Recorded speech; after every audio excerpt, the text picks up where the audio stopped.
কি গো সোনা, কি হয়েছে? আমাকে দুটো মুড়ি, 1 চামচ তেল, কাঁচা লঙ্কা, পেঁয়াজ, ঝুরি ভাজা দাও তো। তুমি দেখতে পেলে আমি এই সবে এসেছি তো, এসো তো কি হবে? তো তুমি নিতে পারোনি? না তুমি নিয়ে আসো, যাও। আমি বসে আছি, আমার ভালো লাগছে না, তা তুমি নিয়ে আসো।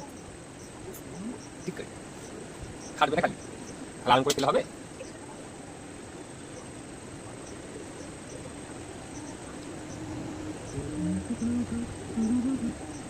দাও।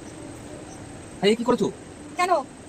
কিছু ভুল করলো? ভুল না, এটা কি অবস্থা? তুমি তো যা যা বললে আমি তাই তাই দিয়েছি। 1 চামচ দেখো, তেল, তুমি বললে 1টা দুটো মুড়ি দাও। পেঁয়াজ। এ কি অবস্থা? এ কোথায় যাবে এগুলো? তুমিই তো বললে মাথা খারাপ হয়ে গেছে ভাজা। নাকি? তুমি বললে তো দুটো মুড়ি দাও, 1 চামচ তেল দাও, একটা পেঁয়াজ দাও, দুটো কাঁচা মুড়ি। লঙ্কা। তো ঠিকই তো দিয়েছি। কি অবস্থা? মাথা গরম করবে না বলে দিচ্ছি। তো তুমি এরকম বলছো, এরকম দিতে হবে? তো তুমি তো চাইলে। তো থালা ভর্তি করে দাও। তো তুমি যেটা বলেছো আমি তো সেটাই করেছি। তুমি কি বলেছো? এ কি কোথায় কি খাবো? তুমি খাবে? হ্যাঁ, তুমি খাবে? খাওয়ার জন্য তো বলেছি। তুমি বলেছো যে হ্যাঁ। আমি খাবো? বলতে হবে তো আবার। দাও। যাও।